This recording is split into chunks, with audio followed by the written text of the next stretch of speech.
The millionaire's son lay motionless on the cool marble, his eyes sealed shut, his young body stiff with shock. Beside him knelt Grace, the new maid, her hands trembling violently as she clutched something small, dark, and wriggling in her palm. "Grace, what have you done?" the butler gasped, his usually composed face etched with horror. He stood rooted to the spot, paralyzed by a fear he couldn't name. Heavy footsteps echoed through the opulent mansion, growing louder with each passing second. Mr. Caleb Thompson, a man whose vast fortune could procure almost anything his heart desired, burst into the room. His face, usually a mask of composed authority, was ashen with terror. "What happened to my son?" he bellowed, rushing to Ethan's side. Grace looked up at him, her lips trembling, her eyes brimming with unshed tears. "I didn't hurt him, sir," she whispered, her voice barely audible. "I swear, I was only trying to help." "Help!" Caleb barked, his voice resonating through the expansive hall like a thunderclap. "You touched my son? You dared to approach him without my express permission?" Slowly, almost reluctantly, Grace unfurled her palm. Inside lay something that none in that room had ever encountered before, a grotesque anomaly. It was something strangely dark, glistening with an unnatural moisture, and unsettlingly, it moved. A collective gasp filled the air as everyone recoiled, their faces paling in unison. The air hung thick and heavy, laden with unspoken dread, until a fragile sound pierced the suffocating silence. "Dad!" The sound came from the boy on the floor. Ethan, the same boy who had been born deaf, the same boy who had never uttered a single coherent word in his entire life. For a timeless moment, everyone stood transfixed, frozen in place, even Caleb. And in that instant, a chilling realization dawned upon him. The young maid, the girl he barely acknowledged, had seemingly achieved the impossible. Dear viewers, brace yourselves for an emotionally charged saga of love, unwavering faith, and a miracle of the kind that even the most extravagant wealth can never purchase. Stay with us until the very end, for the unfolding events will undoubtedly touch your heart and serve as a potent reminder that the most profound healing often comes from the most unexpected sources. The Thompson Mansion, a monument to opulence and grandeur, was a place where even silence possessed its own distinct sound, a sound of hushed reverence and stifled emotions. Every surface gleamed with meticulous care. Every chandelier sparkled like a cascade of captured sunlight. Yet, beneath the veneer of perfection, something profound was undeniably missing. The house was immense, a sprawling testament to wealth, but it harbored an emptiness that no amount of lavish decoration could ever hope to conceal. The army of servants moved with practiced stealth, gliding silently from room to room, careful to avoid even the slightest disturbance. It was said that the master of the house, Mr. Caleb Thompson, insisted upon this atmosphere of enforced tranquility. Caleb was a man consumed by the pursuit of flawlessness. His meticulously structured world revolved around rigid schedules, high-stakes meetings, and contracts valued in the millions. But behind the steely gaze and the impeccable composure resided a tormented father, a man haunted by sleepless nights and gnawing anxieties. His only son, Ethan, had been born deaf. Despite his immense wealth and access to the most advanced medical technology, no treatment, no cutting-edge procedure, no specialist, however renowned, had been able to alter Ethan's fate. Caleb had spent years crisscrossing the globe, pouring exorbitant sums into experimental treatments, and entrusting his son to countless experts who offered fleeting glimmers of hope. But each time, he returned home defeated, cloaked in the same crushing silence. Ethan was now 10 years old, a bright and inquisitive boy trapped in a world without sound. He had never experienced the gentle patter of rain, never heard the comforting timbre of his father's voice, never spoken a single word. The only sounds he knew were the visual representations of speech, the shapes formed by other people's lips as they spoke. Sometimes he would sit for hours by the window, pressing his ear against the cool glass, watching the trees sway in the breeze as if they were whispering secrets he could never decipher. The mansion staff had been instructed to communicate with Ethan using rudimentary sign language. though most made little to no effort to engage with him. Some pitied him, others openly feared him, as if his very silence carried some form of ill omen. But there was one person who looked at him differently, who saw beyond his disability and recognized the vibrant soul within. Her name was Grace. Grace was a recent addition to the household staff, a young African-American maid in her mid-20s. She had sought employment at the Thompson mansion after her mother's protracted illness had left her burdened with insurmountable hospital bills. She wore the same simple uniform each day, carefully washing it by hand each night, and always kept her hair neatly confined in a bun. Grace performed her duties with quiet diligence, never complaining, never engaging in idle gossip. But beneath her calm exterior resided a heart burdened with memories she could never fully escape. Grace had once had a younger brother named Daniel. He had tragically lost his hearing following a severe infection during their childhood. She vividly remembered the dismissive attitudes of the doctors, who turned them away simply because her family couldn't afford the exorbitant cost of treatment. She remembered the helpless despair etched on her mother's face, and the agonizing silence in which Daniel passed away, never again hearing her voice. Since then, Grace carried a silent promise within her heart, a vow that if she ever encountered another child suffering a similar fate, she would never stand idly by. The first time Grace saw Ethan, he was sitting on the grand marble staircase, meticulously arranging a line of toy cars. He didn't acknowledge her presence as she passed, but she couldn't help but notice something profoundly unsettling about him. His movements lacked the spontaneity and carefree abandon of most children. He was unnaturally still, his posture rigid, his movements overly cautious. His eyes, though bright, held a palpable sense of loneliness, a profound isolation that resonated deep within her. From that day forward, Grace began leaving small, unassuming gifts for him on the steps. A meticulously folded paper bird, a single piece of chocolate wrapped in shimmering gold foil, a small handwritten note accompanied by a simple drawing. Initially, Ethan displayed no discernible reaction. But one morning, she noticed that the chocolate was gone, and the paper bird was carefully positioned next to his toy cars. Slowly, almost imperceptibly, something began to shift. When Grace cleaned the towering windows near his playroom, he would position himself close by, watching her reflection in the glass. She would smile warmly and offer a gentle wave. Hesitantly, he began to wave back. Once, when she accidentally dropped a teacup, he startled and then dissolved into silent laughter, clutching his stomach with both hands. It was the first time anyone in the mansion had witnessed him smile, a genuine expression of unadulterated joy that illuminated his entire face. With each passing day, Grace became the only person Ethan genuinely trusted, the only person who seemed to see him, truly see him, not as a disabled child, but as a boy deserving of love and connection. She taught him simple hand signs, and in turn, he taught her how to find joy in the smallest of things, the subtle beauty that often went unnoticed in the chaotic rhythm of life. She didn't treat him like a patient to be pitied. She treated him like a boy who deserved to be heard, to be understood, and to be valued in his own unique way. But not everyone approved of their blossoming friendship. One evening, while Grace was meticulously wiping down the polished surface of the dining table, the stern-faced head butler approached her, his voice a sharp whisper. "You should keep your distance from him, Grace. Mr. Thompson doesn't appreciate the staff becoming too familiar with young Master Ethan." Grace looked up, startled by the butler's uncharacteristic tone. "But he seems so much happier," she said quietly, her brow furrowed with concern. "That is not your concern," the butler replied curtly, his eyes narrowed. "You are here to perform your duties, to clean, not to form emotional attachments." Grace remained silent, but her heart vehemently disagreed.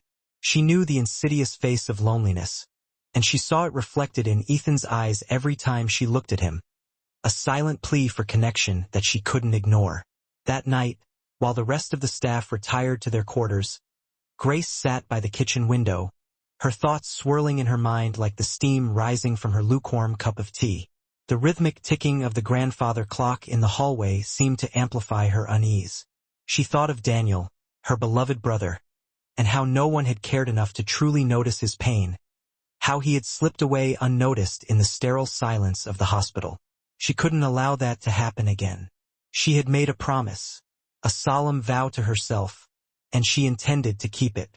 The next morning, she found Ethan sitting alone in the meticulously manicured garden, scratching at his ear and frowning.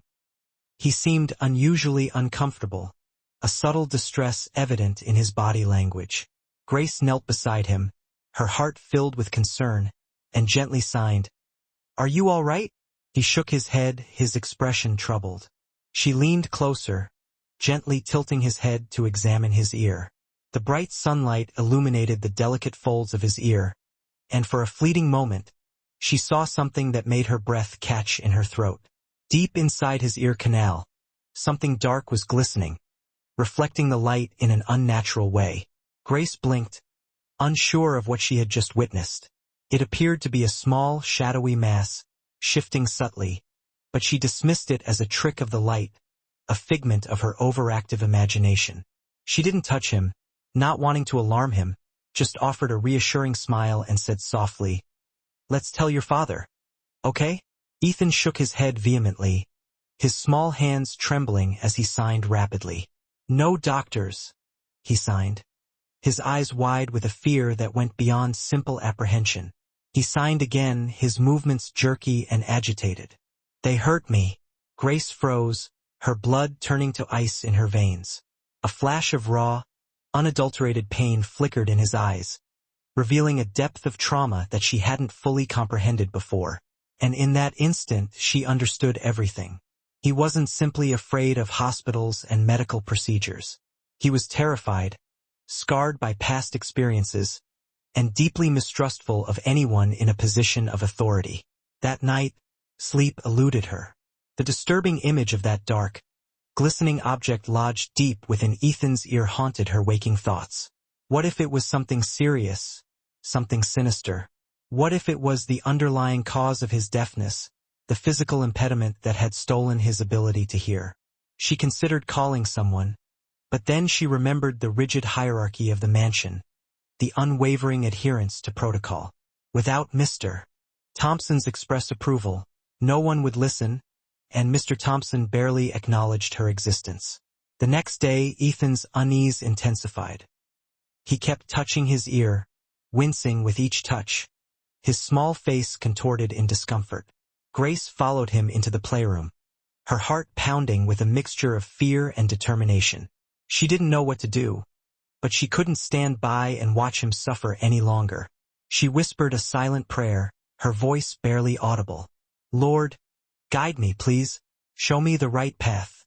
When Ethan winced again, tears welling up in his eyes, Grace made a decision, a choice that would irrevocably alter the course of both their lives. She reached into her pocket and retrieved a small silver pin she used to mend her uniform, a seemingly insignificant object that would soon become a symbol of hope. She knelt beside him, her touch gentle and reassuring, and said quietly, "It's okay, Ethan. I'll help you." And at that precise moment, as her trembling hand moved closer to his ear, the heavy oak door behind her creaked open, its hinges protesting with a low groan. Someone was watching. The sound of the creaking door sent a jolt of fear through Grace. She turned slowly, her heart pounding in her chest, and saw Mr. Caleb Thompson standing in the doorway. His tailored suit was as immaculate as always, his face composed but with a sharpness that betrayed his inner turmoil, the look of a man accustomed to absolute obedience. "What are you doing?" His voice was low and controlled, but it carried a weight of authority that made Grace's blood run cold. Grace quickly stood up, instinctively concealing the small silver pin behind her back. "Sir, I'm sorry," she said softly, her voice barely a whisper. "He was in pain, sir. I was just trying to help him." Caleb's gaze shifted from her to his son. Ethan remained seated on the floor, his small hand pressed against his ear, his eyes blinking rapidly. He wasn't crying, but his face clearly reflected his discomfort. "You are not a doctor," Caleb said firmly, his voice leaving no room for argument. "If something is wrong with my son, you inform me immediately." You do not touch him. Grace lowered her head, her shoulders slumping with resignation. Yes, sir. I understand. He sighed deeply, running a weary hand across his face. I've had too many people promising to help him, Grace. All of them have failed. I can't take any more chances. His voice cracked slightly on the last word, betraying the raw emotion he usually kept carefully concealed, but he quickly regained his composure. You can go now, he added, his tone dismissive. Grace nodded, struggling to suppress the tears that were threatening to spill from her eyes. She desperately wanted to explain what she had seen, to plead with him to trust her, but his tone made it clear that any further explanation would be unwelcome. She turned and walked away quietly, her steps slow and heavy with disappointment. When she reached the hallway, she leaned against the cool wall, feeling utterly defeated, and whispered to herself, "He doesn't know how much that boy is suffering." Hours passed, each one dragging on with agonizing slowness. The mansion gradually returned to its hushed, predictable rhythm. The maids diligently polished the antique furniture. The chef meticulously prepared the evening meal. The security guards stood motionless outside, like stoic statues guarding a hidden treasure. But inside Grace's heart, the silence was louder and more oppressive than ever before. She couldn't stop thinking about Ethan, the way he had touched his ear, the dark, glistening mass she thought she had seen inside, the palpable fear in his eyes when he had said, "No doctors." That night, she retreated to her small, sparsely furnished room behind the laundry area and sat on the edge of her narrow bed. Her worn Bible lay open beside her, though she wasn't actively reading. She simply stared blankly at the pages, her mind racing, and whispered, "Lord, what do I do? Please guide me." The old clock on the wall ticked with relentless regularity, each tick echoing the growing sense of urgency within her. She thought of her brother, Daniel, and the agonizing memory of his final day came flooding back. The way he had looked at her, trying desperately to communicate something he couldn't express. She had made a promise to him, a solemn oath, and she couldn't betray it. She couldn't stand by and watch another child suffer in silence. Grace stood up suddenly, her resolve hardening. She couldn't sleep, not with Ethan's pain weighing so heavily on her conscience. She walked back through the empty hallways, her bare feet silent against the cold marble floor. The lights were dimmed, casting long, distorted shadows that danced across the walls. The house was asleep, shrouded in an eerie stillness. Only the faint hum of the air conditioning system filled the air, a constant, monotonous drone. She stopped outside Ethan's room, her heart pounding in her chest. The door was slightly ajar, allowing a sliver of light to spill into the hallway. Inside, the small night lamp cast a soft, comforting glow.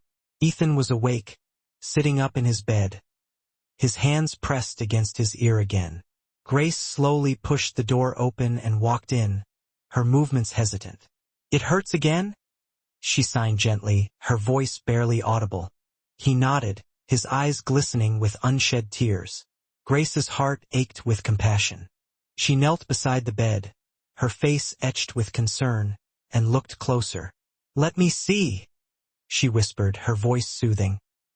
He hesitated for a moment, his eyes filled with apprehension, then leaned forward trustingly. The light from the lamp illuminated his small ear, and again, she saw it. The same dark, glistening mass, lodged deep within his ear canal. This time she was certain. Something definitively didn't belong there. Her breath caught in her throat.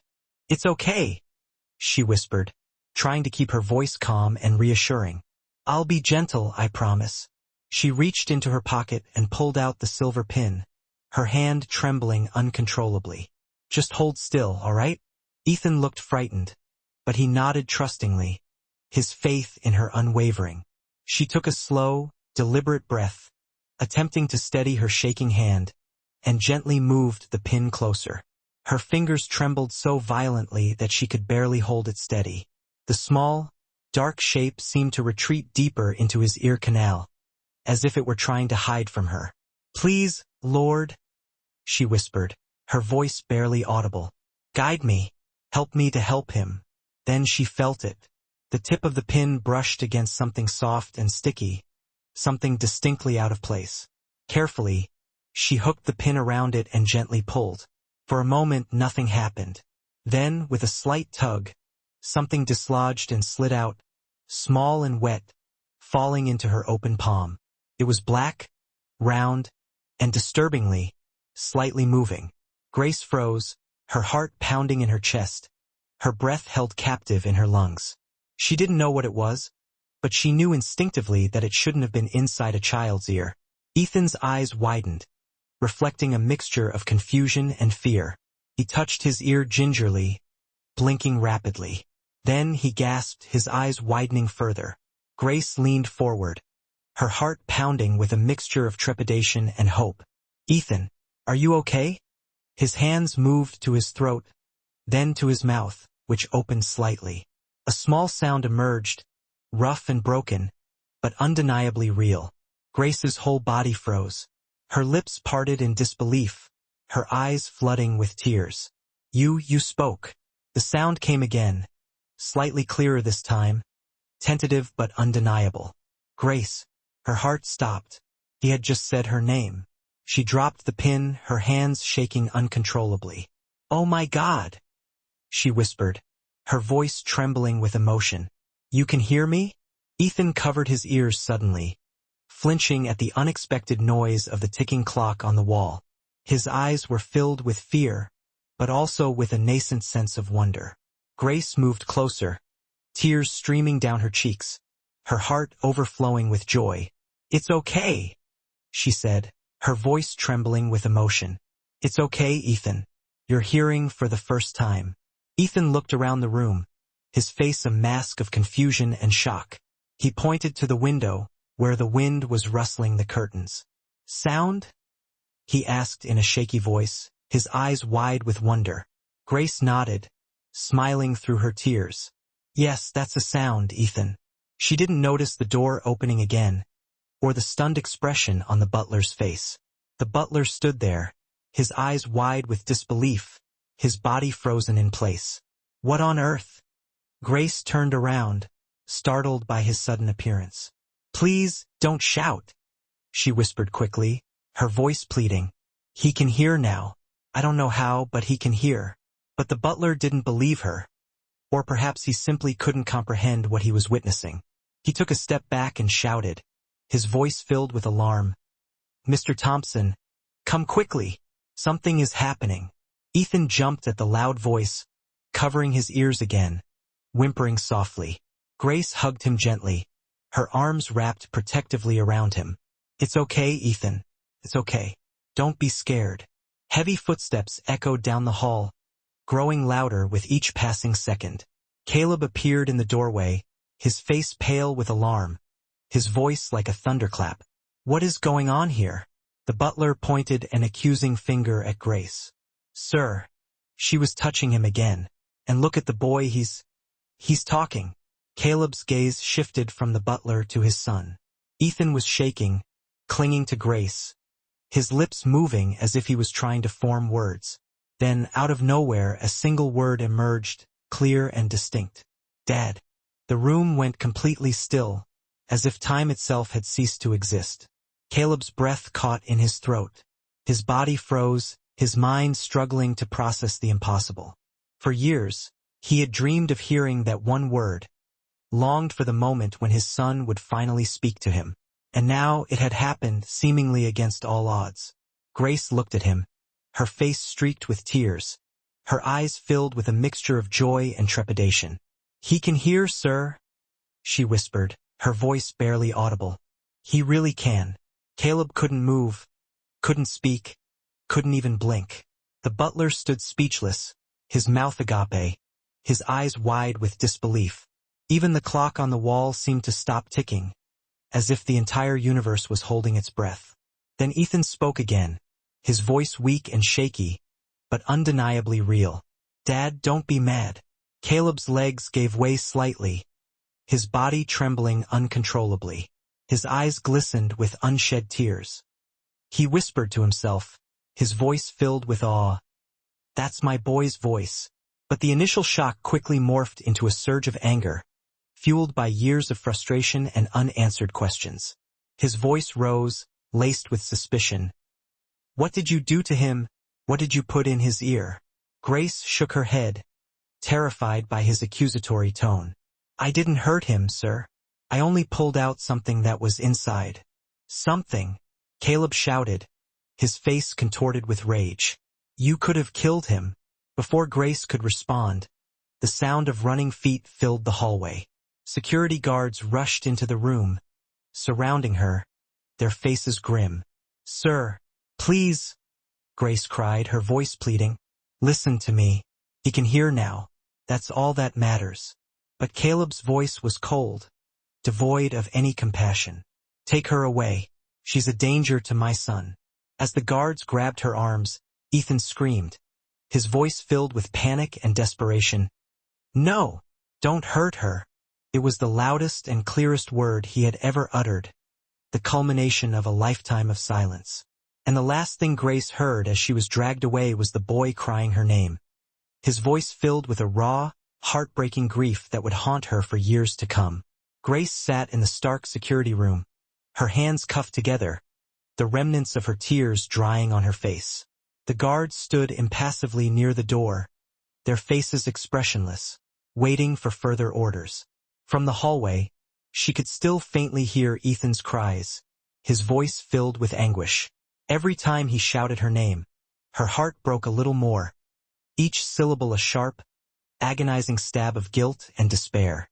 She whispered a desperate prayer, her voice barely audible. "God, please let them see that I didn't hurt him. Please let them understand that I was only trying to help." Upstairs, the mansion was in a state of utter chaos. Caleb paced back and forth in the living room, his mind racing, his thoughts swirling in a maelstrom of confusion and disbelief. His son had spoken, had uttered his first word. He had heard his voice, the voice he had longed to hear for a decade. It was impossible, a blatant defiance of everything he had been told, everything he had come to believe. For 10 long years, every doctor, every specialist, every medical expert had unequivocally stated that it would never happen, that Ethan's deafness was irreversible. And yet, a simple maid, a young woman with no medical training, had accomplished the impossible in a matter of minutes. The butler, attempting to maintain a semblance of order, approached him cautiously, his voice a soft murmur. "Sir, perhaps we should call the hospital. The boy might be in danger. We don't know what that woman did to him." Caleb nodded quickly, seizing upon the suggestion as a means of regaining control. "Yes, call them now. Tell them to send an ambulance immediately. I want every specialist on call, ready to examine him." Within minutes, the grounds of the mansion were illuminated by the flashing lights of emergency vehicles. Paramedics rushed inside and gently placed Ethan on a stretcher, preparing to transport him to the hospital. The boy, his eyes wide with fear and confusion, kept trying to speak, his small voice trembling with each word. "Dad, Grace helped me." But Caleb couldn't even bring himself to look at Grace, couldn't bear to acknowledge the gratitude in his son's eyes. He followed the stretcher outside, his heart torn between a desperate hope and a gnawing fear, a constant battle between the possibility of a miracle and the potential for irreparable harm. He didn't know whether what had happened was a genuine act of divine intervention or a catastrophic mistake, a well-intentioned act with devastating consequences. At the hospital, the air was thick with the sterile scent of disinfectant and the palpable tension of unspoken worry. Machines beeped and whirred softly, creating a constant, unnerving cacophony. Doctors in pristine white coats rushed around, their faces etched with concern. Caleb stood anxiously behind the glass wall of the examination room, watching as a team of specialists examined his son. His hands trembled slightly, a sensation he hadn't experienced in years, a feeling of vulnerability that he found deeply unsettling. He had faced down ruthless investors, negotiated with powerful politicians, and commanded the attention of world leaders. But now, standing helpless in front of his own son, he felt utterly powerless, his vast wealth and influence rendered meaningless. One of the doctors, a man with tired eyes and a weary demeanor, came out of the examination room and addressed Caleb cautiously, his voice measured. "Mr. Thompson, we've run some preliminary tests. It appears that your son's hearing has been restored. Temporarily, at least." Caleb blinked, his mind struggling to process the information. "Temporarily?" he repeated, his voice laced with disbelief. "What does that mean?" The doctor adjusted his glasses nervously, avoiding eye contact. "We're not entirely certain yet. We've detected signs of irritation in his ear canal, as well as the presence of some kind of foreign substance. We'll need to conduct further tests to determine the exact nature of the substance and the extent of the damage." "Foreign substance?" Caleb repeated, his chest tightening with a growing sense of dread. "What kind of substance?" The doctor hesitated, his gaze shifting uncomfortably. "Something biological. We've never encountered anything quite like it before. It appears to have been present for years." Caleb turned pale, his face ashen. "Years?" he exclaimed, his voice rising with incredulity. "Are you telling me that all the specialists who have treated my son over the years, all the renowned experts I've consulted, never noticed something lodged inside his ear?" The doctor avoided his eyes, his silence an unspoken admission of guilt. "These things can be complicated," he mumbled, his voice barely audible. Caleb's voice rose, his anger barely contained, but he managed to keep it low enough not to alarm Ethan. "Complicated? I've paid you people millions, poured vast sums into research and treatment.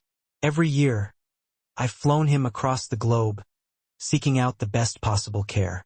You've scanned every inch of his body, subjected him to countless tests, and yet you missed something sitting right inside his ear?" The doctor swallowed hard, his Adam's apple bobbing nervously, and said quietly, "Mr. Thompson, perhaps you should sit down.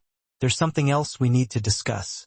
He opened a manila folder and slid it across the polished table, his movements deliberate and hesitant. Caleb frowned and looked down at the open folder.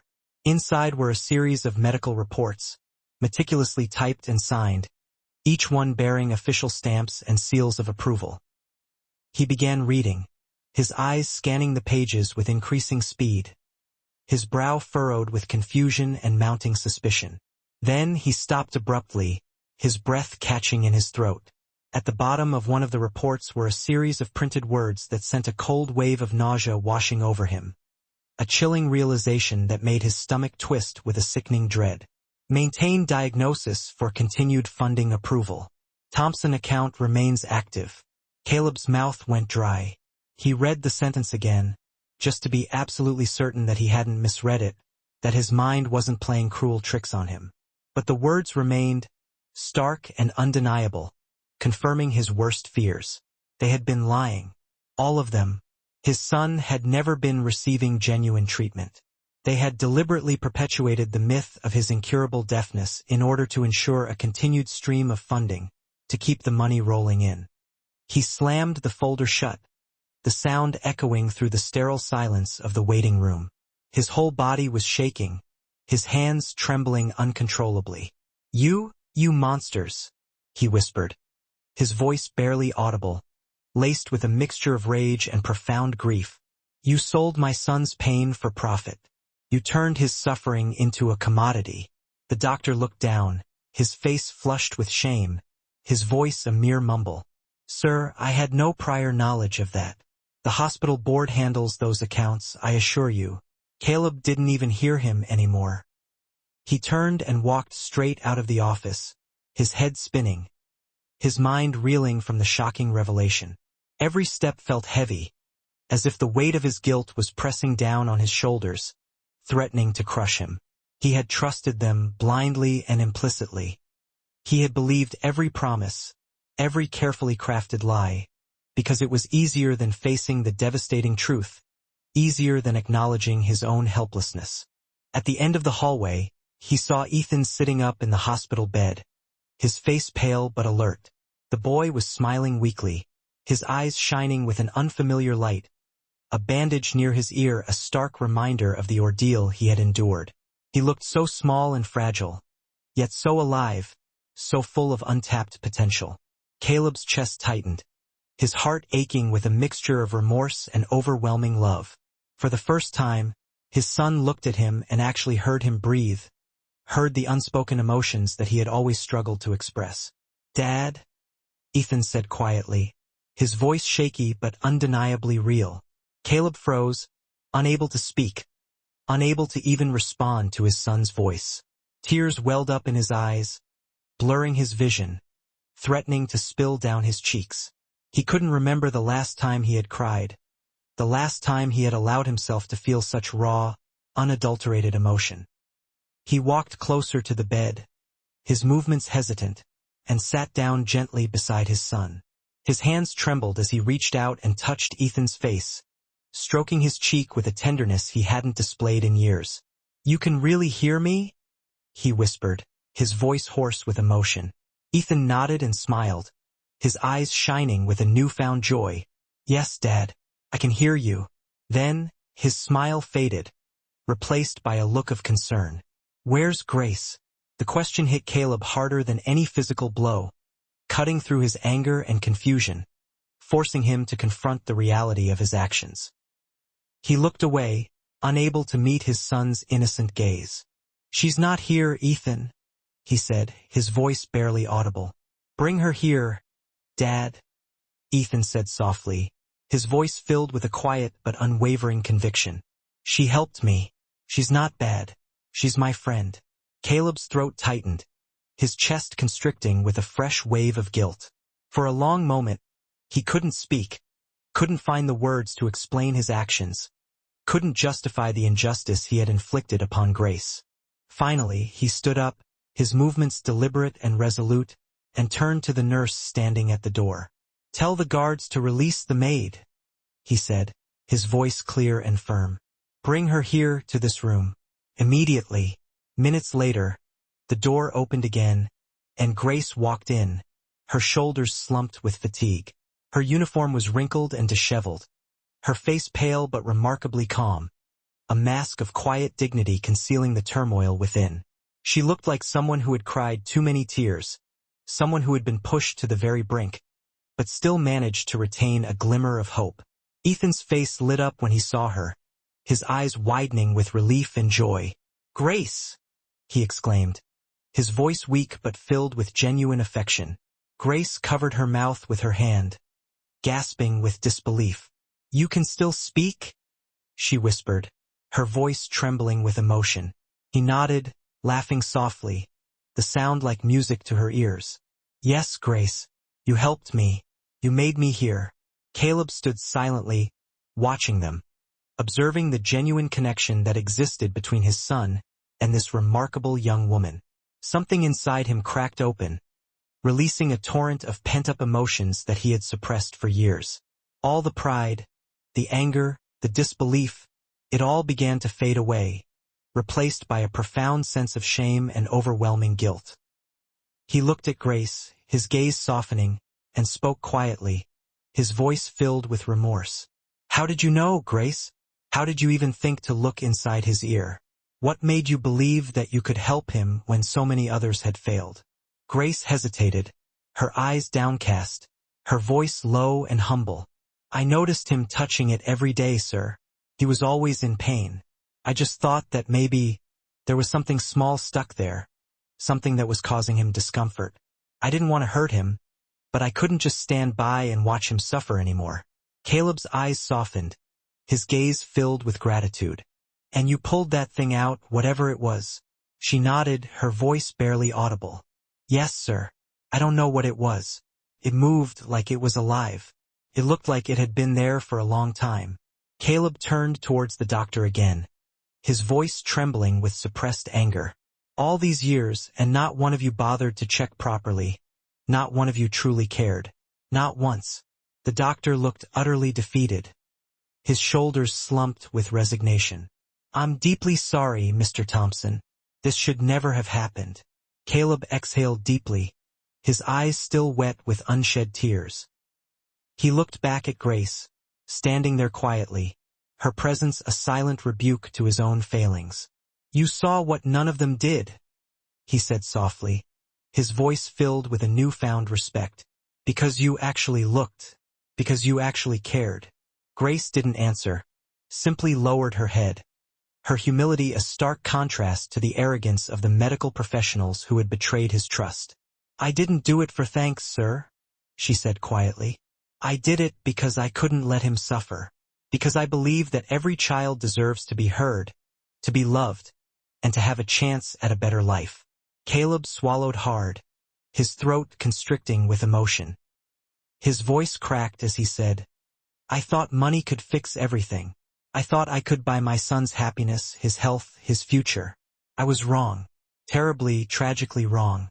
The room went silent, filled with a heavy, unspoken understanding. For a moment, all that could be heard was the faint hum of the medical machines beside Ethan's bed, a constant reminder of the fragility of life and the power of human connection. Finally, Caleb spoke again, his tone calmer, more subdued.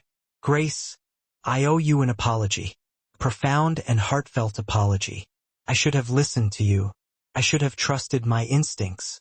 But I was blinded by fear, consumed by my own desperation to protect my son. Grace shook her head, her voice filled with forgiveness. You're a father, Mr. Thompson. You were scared to lose him. I understand. Caleb's eyes glistened again, his heart overflowing with gratitude. He nodded slowly, looking at her with something new in his expression, a genuine respect that transcended social boundaries. As the night grew quiet, he sat beside his son, holding his small hand. Ethan leaned against him, sleepy but smiling, his eyes filled with a newfound sense of peace. Grace stood near the door, watching them, her heart filled with a quiet satisfaction. For the first time in a long time there was genuine peace in the room, not they. Grace's voice barely registered above a whisper. Caleb gave a slow, measured nod. I've dedicated my life to building companies, systems, hospitals, programs. I genuinely believed I was making a difference, helping people. But I see it now. The world I helped construct only understands the language of money. Grace met his gaze, her eyes holding a quiet strength. Then change it, she stated, her voice firm despite its softness. You have the power to do that. He turned, really seeing her for the first time. His eyes, previously clouded with disillusionment, now flickered with a nascent sense of purpose. You're right. I will. A few hours later, the hospital conference room buzzed with anticipation. Reporters jostled for position. Cameras flashed incessantly. Microphones were thrust forward like eager mouths waiting to be fed. No one had any inkling why Caleb Thompson, the notoriously private billionaire, had suddenly summoned the media. Caleb strode to the podium, his expression a mask of calm resolve. Grace stood at the back of the room, a silent observer, her heart pounding in her chest. He began to speak, his voice resonating with a newfound conviction, each word deliberate and weighted with meaning. For 10 years, I was told my son would never hear. I spared no expense, hiring the best doctors, utilizing the most advanced technology, buying into every promise money could secure. And I believed them implicitly. He paused, his gaze sweeping across the room. But last night, a simple act of kindness by a maid in my home achieved what countless experts could not. She gave my son back his hearing. A wave of murmurs rippled through the room. The clicking of camera shutters intensified. He continued, his voice hardening with barely suppressed anger. What we discovered afterward is more insidious than I could have ever imagined. My son's condition wasn't a matter of fate or unavoidable circumstance. It was a calculated profit margin. He was deliberately kept sick so that certain individuals could continue to line their pockets. The room fell into stunned silence. The enormity of his accusation hung in the air, palpable and suffocating. Caleb lifted a thick folder, its contents filled with damning medical records. These are the documents that substantiate my claims, signed by individuals who swore an oath to heal, yet chose avarice instead. This is the inevitable consequence when compassion is sacrificed at the altar of greed. He paused, his gaze dropping for a moment before he lifted his head, his eyes blazing with righteous indignation. I was complicit in that world. I was blinded by ambition and ignored what truly mattered. But that ends today. I am announcing the establishment of a new foundation, dedicated to providing free, comprehensive medical care for every child with hearing impairments, irrespective of their background or ability to pay. A scattering of applause broke out, hesitant at first, then growing in volume. Some reporters discreetly dabbed at their eyes. Caleb's voice softened, infused with genuine emotion. And the first person I'm entrusting to lead this mission is Grace. Every head in the room swiveled, all eyes converging on Grace. She froze, her hand flying to her mouth in astonishment. Caleb offered her a gentle, reassuring smile. She taught me the true meaning of listening, not with money, but with the heart. After the press conference, as the room emptied, Caleb found Grace standing near the hospital entrance. The air was crisp and cool, the sun bright but gentle on her face. She still looked utterly bewildered. "Sir, you don't need to give me anything," she said softly, her voice filled with sincerity. "I was only doing what was right." Caleb shook his head, his expression earnest. "You didn't just help my son, Grace. You opened my eyes. You reminded me that people matter infinitely more than power or prestige." A faint smile touched her lips.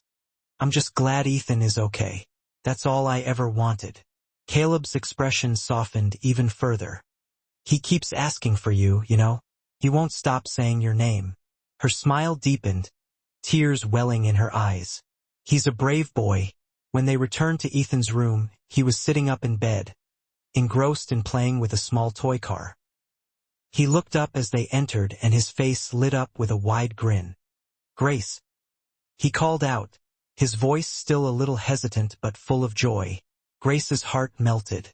She rushed to his side and enveloped him in a gentle hug. "I missed you," she whispered, her voice thick with emotion. Ethan giggled softly. "You sound happy," he observed. Grace smiled through her tears. "That's because I am." Caleb watched them quietly, a profound sense of peace settling over him. For the first time in his life, he witnessed genuine love. Pure, simple, and unadulterated. It wasn't the love that demanded grand gestures or extravagant displays. It was the love that simply endured, that stayed present, offering comfort and unwavering support. In the days that followed, the mansion underwent a transformation. The oppressive atmosphere that had once permeated its halls was replaced by the sounds of laughter and light-hearted chatter. Ethan, his little feet now a blur, explored every nook and cranny. He still spoke slowly, deliberately, savoring each carefully articulated word, but every sound was a precious melody. Grace returned to work, but her role had changed dramatically. Caleb welcomed her as a member of his household, someone to be trusted, someone who was now considered family. Each evening, they gathered in the garden, Caleb poring over reports for his new foundation, Grace patiently teaching Ethan new words, and Ethan erupting in peals of laughter at the sounds he could now hear so clearly. Sometimes Caleb would simply observe them, these two remarkable individuals who had irrevocably altered the course of his life. In those moments, he experienced a sense of contentment he hadn't felt in decades. One evening, as the sun dipped below the horizon, painting the sky in vibrant hues of orange and purple, Ethan looked up from his drawing and asked, "Dad, can I say something?" Caleb smiled warmly. "Of course, son." Ethan pointed to Grace and said, slowly and deliberately, "She's my hero." Grace covered her face, overwhelmed by emotion. Caleb looked at her, his eyes filled with gratitude and affection. "She's mine too," he said softly. Later that night, after everyone had retired to their rooms, Caleb stood by the window of his study, gazing out at the tranquil garden. The fountain, its waters shimmering under the moonlight, once served as a constant reminder of silence. But tonight its sound was different.